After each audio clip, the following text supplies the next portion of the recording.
Politicians are bought and sold.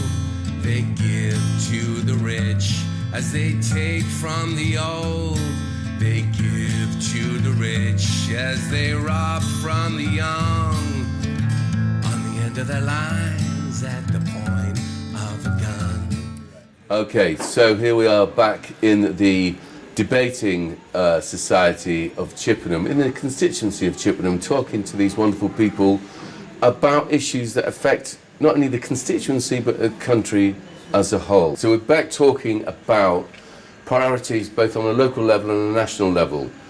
Last time you two fantastic human beings talked about homelessness, housing, the health service, mental health, to name but a few really important priorities and what have you, and I'm taking on board as potentially your local representative. Now, here's the thing. Lots of people are saying to me, well, the thing is, around here, it's either Conservative or Lib Dem, and if that's what people think, and of course that's what the Lib Dems would want you to think, so that you vote for them. But in reality, certainly to me, on a local level, they've proven not to be trustworthy. On a national level, the last time that they were voted in, they supported the Conservatives. So if you want a Conservative government, either vote Conservative, and if after all the stuff they've done over these years you still do, then I wonder what you've been looking at as far as the news goes, because that's been appalling. But likewise, the Lib Dems, they were given an opportunity, they got into bed with the Conservatives, they dropped all their own principles, and look at us now, we're in a no better situation. So voting Lib Dem or Conservative in this constituency is a massive no-no. The reason I've become an independent candidate is because I work in the society, as you guys know, because you work in one of our projects. You come here, you contribute, you help us out, you help us out, you're volunteers in some way, photography, the music group, you support what we do, but you partake of the community that's engendered here, right? Which is really important. So you're key parts of the community.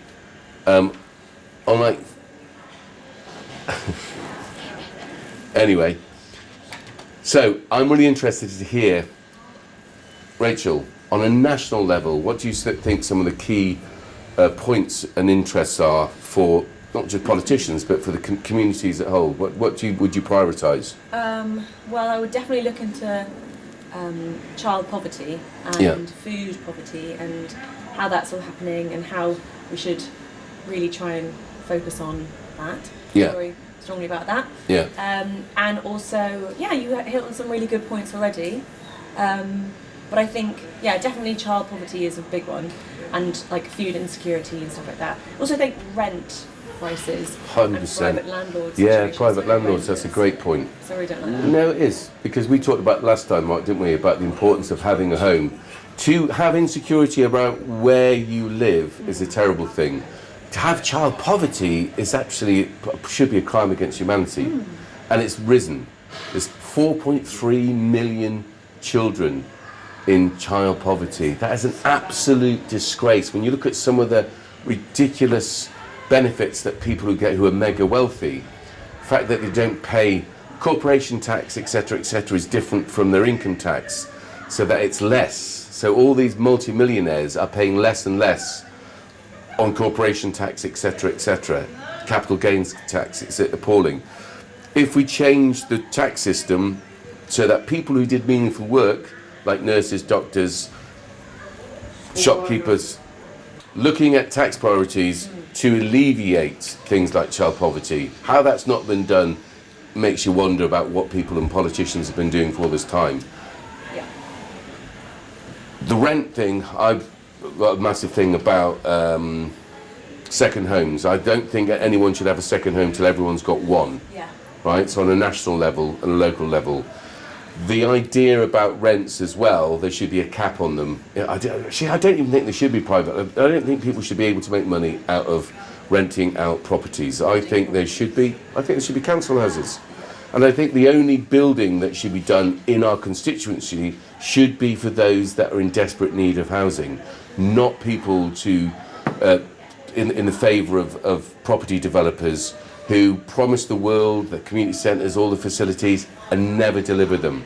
Now, I should, if I was a capitalist, be really happy that the town around here in our constituency is overburdened with housing because of the rail line, because of the motorway, because my business, if you want to call it a business, Can Do Arts, would benefit from having more and more families and more children in this community needing our services. I'd become massively wealthy, and then maybe one day I could wear a tiara and sail off into the ocean. However, I don't think that's a good idea. I'd rather that with facilities like schools, like dentists, like the National Health supported in a manageable way. Anyway, I'm going on too much. Lauren, what do you think? What's some of the things that you think are really important that need to be highlighted in our? I think because I haven't had a political bone in my body since I started working for you. You've enlightened me into things that are going on.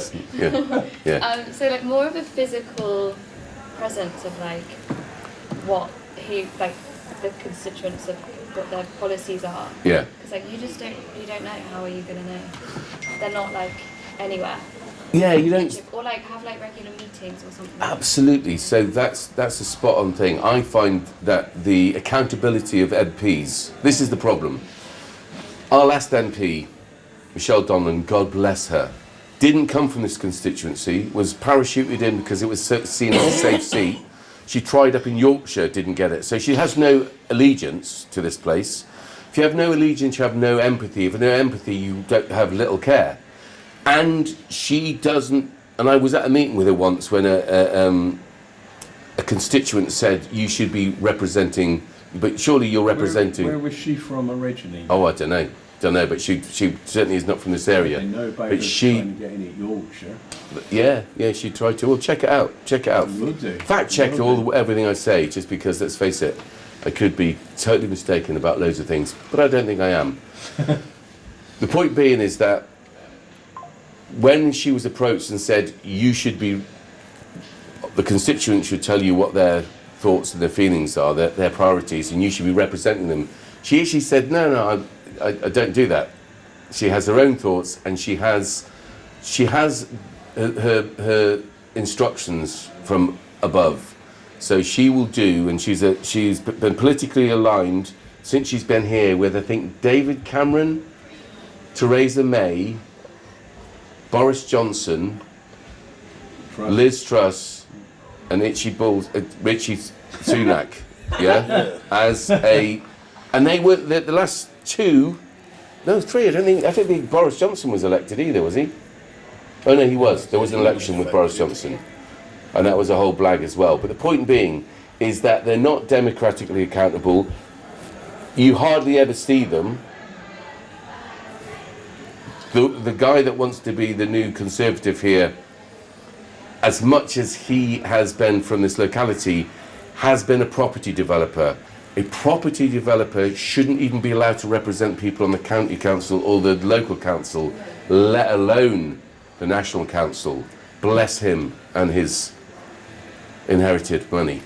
That shouldn't happen. But I believe that we as a society, we should have citizens' assemblies where there is absolutely regular input from the communities, even about local budgeting. I don't care what it is, roads, schools, you name it. People on a regular basis should be consulted, not having to go to the polls. We've got modern technology now and different hubs that can be utilised to garner people's thoughts and understanding and beliefs, and to explain all these things so that there is clarity and understanding, as opposed to subterfuge and kind of, well, they don't feel that they're accountable, so they just do what they're told by their leaders. They vote en masse regardless of the principles involved, and that's what happens on a local level. That's what happens with the Lib Dems here and the other parties at a town and a county level. It's a disgrace. It's wrong.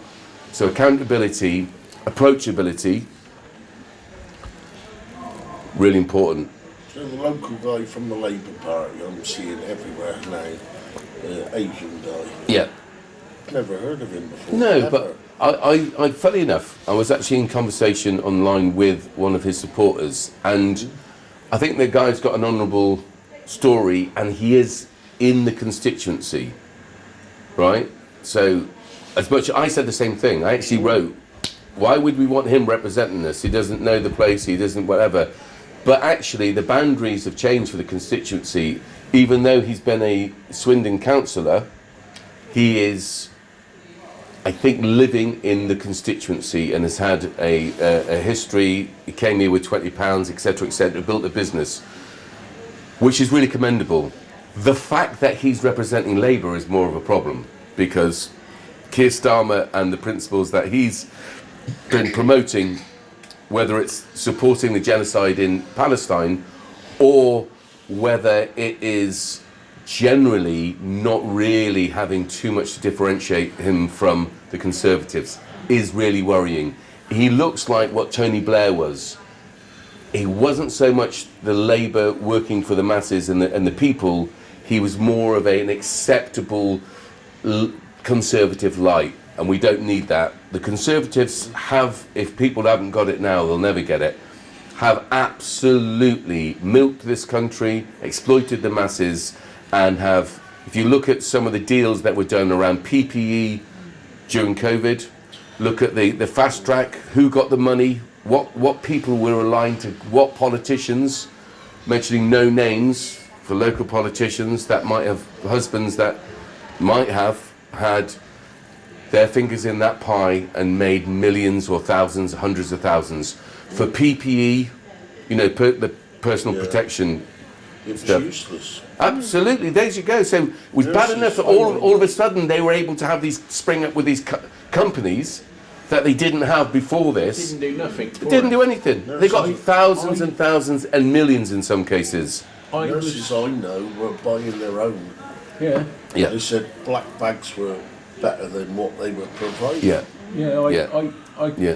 I knew a girl that done a lot of work on some of the COVID wards down in, I think, Southmead or BRI, and she said these little masks you buy in like Morrison's or wherever, the little light blue things, they only protect you for a couple of minutes, if that. Yeah. You know. Yeah. But it wasn't so much whether they were, how useful they were. I mean, in my opinion. I had COVID twice, and when I had it the first time I had it, it really rocked me. Yeah. I'd never been so ill in my life. Yeah. Honest to God. And I was that bad, getting short of breath. I had to call for an ambulance. Yeah. When the ambulance came in, it looked like, you know, it was like they were dressed up as firemen, you know, like removing chemical. Yeah. That's what will protect you. Yeah. Not these poxy little things. No, it's not just the so it's anything to do with it. But the principle I'm talking about is the fact that there was a fast track for people that were in the know, that had some association with MPs, that were able to establish themselves as providers of this equipment, whether it was good, bad or indifferent. It's like, wait a minute, you weren't doing this before. You've all of a sudden sprung up with this new business idea, and you're getting millions of pounds in some cases to provide it. Oh, and guess what? It doesn't really work either. So it's just another way to take from the central pot of money, the taxpayers' contributions. They were fobbing people off over it. 100%. But they still didn't know. There's billions of pounds that have been written off the trace and... Track and trace. Track and trace. The track and trace palaver. Look at that. Where's that money gone? But also the amount of money that was given to really wealthy people.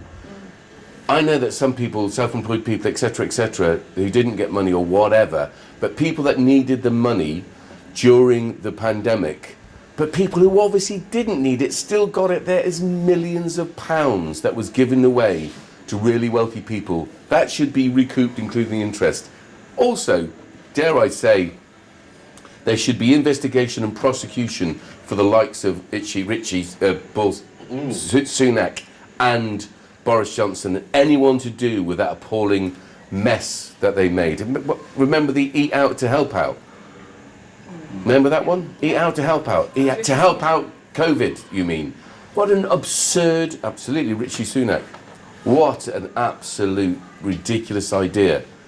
When you've got a contagion like that, they say, oh yeah, but the capitalist system, or the system that he holds really dear. And if you were to look at his wife's family and what they're involved in, what companies, what, so say, contracts they were given, billions of pounds by the government, by Richie Sunak, to his father-in-law's company, ISIS or whatever it's called. ISIS. Check it out, people. It really needs checking out, and to see who else benefited from it. We have been fooled and robbed. It shows you the rich look after the rich, and They 100%. They 100% do. One wall for the rich and one I wall used for to the be a Labour voter Yeah. all my life. Yeah. They're not voting from this year. No. They're useless. They're not what they were years ago. What they were, the principles they were They were established for on. people. Yeah, Now they're absolutely. No, 100%. Now it seems, and just like any of these political people, that the party is everything, not the constituency, not the people. And if the party, they're looking at how they can best garner support within the government to get favours for themselves, to feather their own nests. I don't think, I agree with you.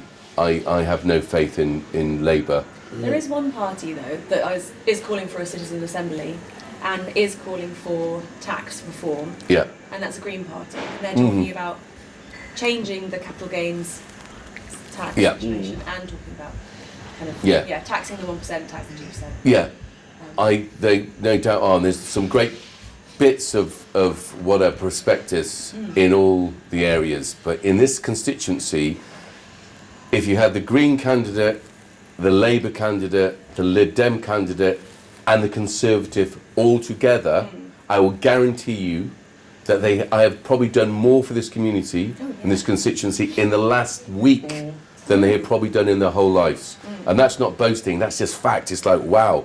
And I've also had to advise, I have advised in the Home Office, etc., to look at some of these major important issues like community cohesion. I just think that these other people are playing at it. They think it's a good game to play. It's not a game. Too many people have been hurt. I know what you're saying about the Green Party, but in this constituency, bless him, the Green candidate is pretty green. And I don't mean it in an environmental way. Lovely lad, lovely family, no disrespect. But he's also at the mercy, as they all are, at the beck and call of their party. The Greens aren't bad, and I've seen some of their policies, and of course, my problem always is this. They shouldn't have been called the Green Party. They were called something else. They might have done themselves favour, because if you put the irony here is that the environment, we are interdependent. We are dependent on the environment being healthy, even though we're, as an industrial nation, been destroying it for years. It's vitally important that the sewage being put into the waters, etc. Again, we need to renationalise the water system, the water companies, the electricity, the gas, the railway, etc. If people understood, if people had the disposable time and income, they all had housing, they weren't poor, they could think, they would all realise why you've got to be environmentally aware. The fact that you have politicians who push the environment, and it's usually, no disrespect to the middle classes, because they're nice, kind, intelligent, well-educated people on the whole. However, their priorities are never about the poor. So for me, a politician has to look at all the issues that affect everyone, not just themselves. Yeah. So for me, it's like, well, who's in the worst situation? The poor, the children, the people that are deprived, right? If we can sort them out, we can sort everything out. But if we don't sort them out, their lives and their mental health, their physical health, all the resources that we're talking about in hospitals and in healthcare are being strained and overstressed. But more importantly, these people are leading miserable lives, not of their own doing. Born in certain areas, they have no hope of employment. Their education system, the state education in those areas is overburdened, under-resourced. So their whole outlook is often bleak and desolate. And I don't see, if Extinction Rebellion were saying poverty extinction or rebellion, I would be a massive supporter of theirs. I think that the environmental issues and can-do arts for sustainable development is based on the idea of looking at all aspects of our environment, but through the social prism first. Yeah. So you're looking at it through how it affects people. Of course, all the environmental things that you're interested in, and rightly so, are vitally important, but they're not vitally important to, you know, you talk about saving the pandas, Yeah. to families that can't feed their But kids. environmental issues are social issues Of course they as are. well. No, Yeah. they're totally interlinked. Exactly. You can't separate them. No, you can't. Right, but so you have to, where do you prioritise? So if you prioritise housing and homes and food and health, fresh water and everything for everyone, Very important. everyone then gets That to is learn the about this. environment. Like pollution, air pollution. Yeah, yeah, air yeah. quality, Oh, I very agree. important. Food poverty, very How are important. you, sir? Don't even start because we'll be here for another Oh, hour. do you? This is a fantastic my GP. In fact, Where we are. if there's anyone that was going to speak about the National Health Service, would you like to speak about the National Health I'd like Service? to tell you two things. if Yeah? I may. Can you do it on? Can you do it on God camera? knows what you do about it. Yeah. Right, very briefly. You're facing the wrong way. Can you be on camera about this? Oh, sorry, beg your That'd be pardon. lovely. Oh, my God. Who are you? Right, okay. There were two people. Well, there's a dear old lady that we know. Yeah. She's in her 90s. She's at home at the moment with a broken hip and a broken hand. On the day she broke her hip and her hand, goodness knows what was happening because it wasn't what the ambulance people wanted. Yeah. Her daughter sent for the ambulance because she was lying on the kitchen floor, couldn't move. Well, her daughter didn't want her to move in course. case she made it worse. Yeah. Lying on the kitchen floor, so the daughter rings for an ambulance, which turns up 3.5 hours later. A moment later. That wasn't their fault. The ambulance driver arrived and said, "Oh my goodness," he said, "I don't know why we weren't called sooner.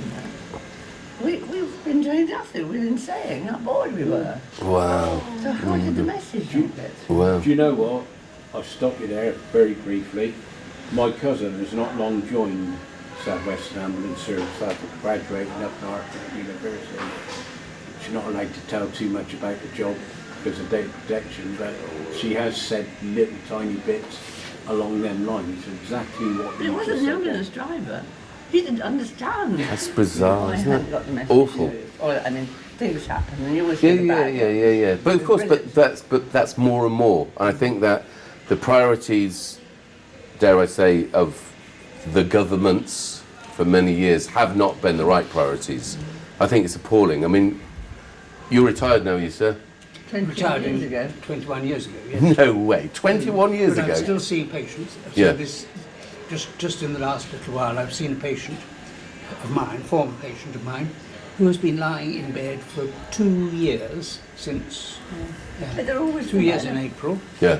She was sent home from hospital with the intention of getting her on her feet, but there hasn't been anyone skilled and capable of getting her on her feet. So she has been in bed, intelligent, capable woman, Again in the 90s. I mean, a brilliant lady. and one that has played a very big role in society and so on in her time. Yeah. I can't tell you more than that because that would be breaking. Of course, of course. But yes, But I mean, then you have to say, you look at all the amazing work in the NHS. So that 100%. I wouldn't want anyone to think that anywhere with it. No. My daughter's Not at all. really No, of course. No, 100%. I've literally just been having treatment for cancer myself at Bath Royal United. Right. Couldn't be praised them enough. Wonderful. If I had skin cancer and prostate cancer, so did two different departments, they were amazing. They are, they're Absolutely amazing. So I'm absolutely a massive supporter of the NHS. Interested to know if you think that it gets funded enough and if doctors get funded enough. I think right at the top is a systematic problem. I think the system is not right because I think the people who are responsible for making funding decisions are not people who actually have regular contact with patients or even with the part of society that's most likely to need help. Yeah.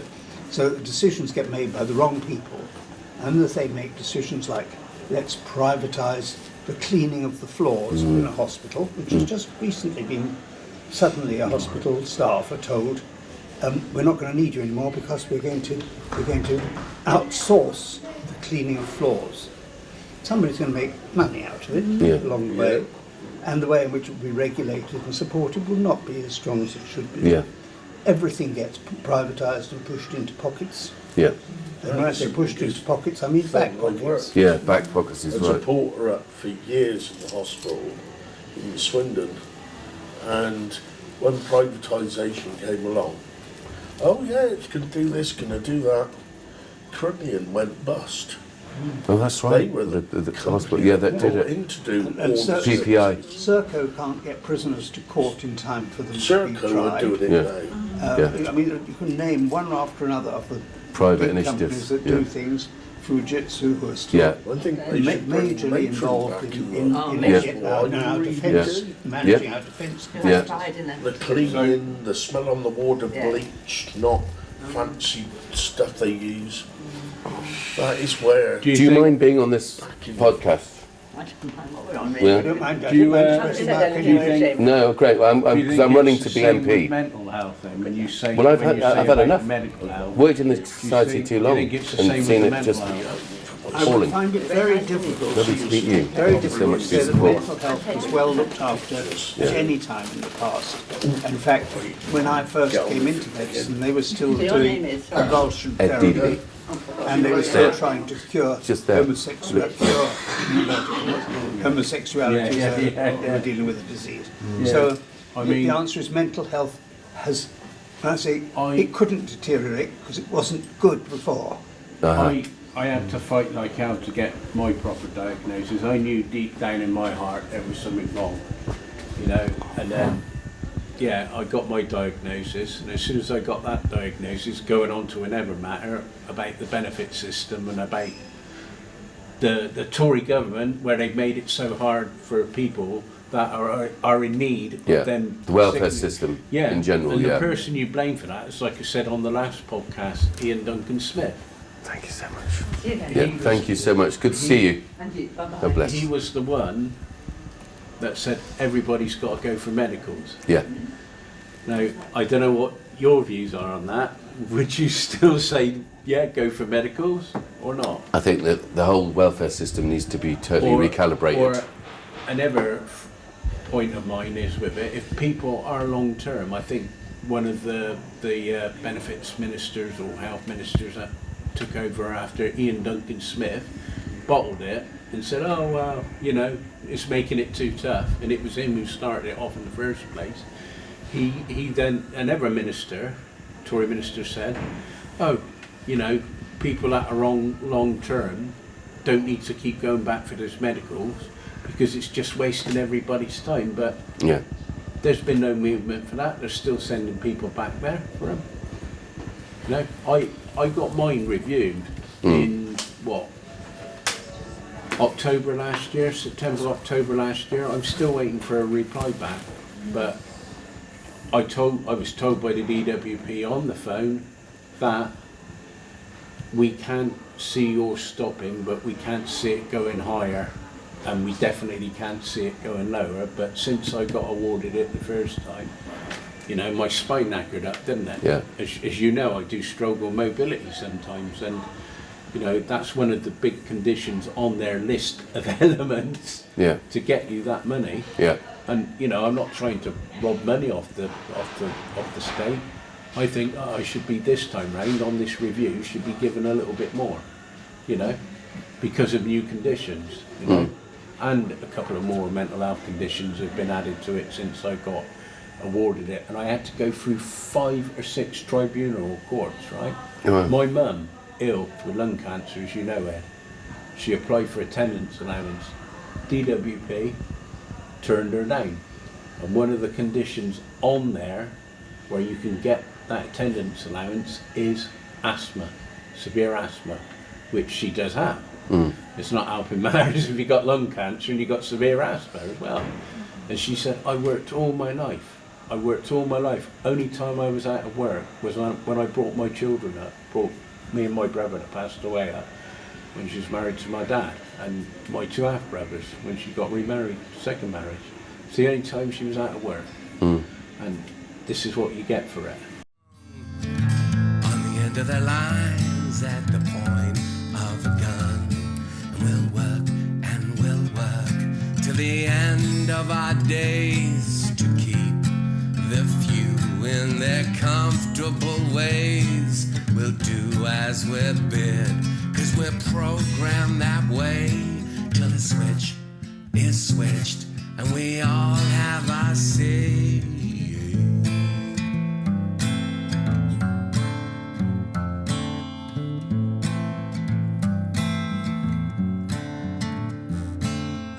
sleep in peace.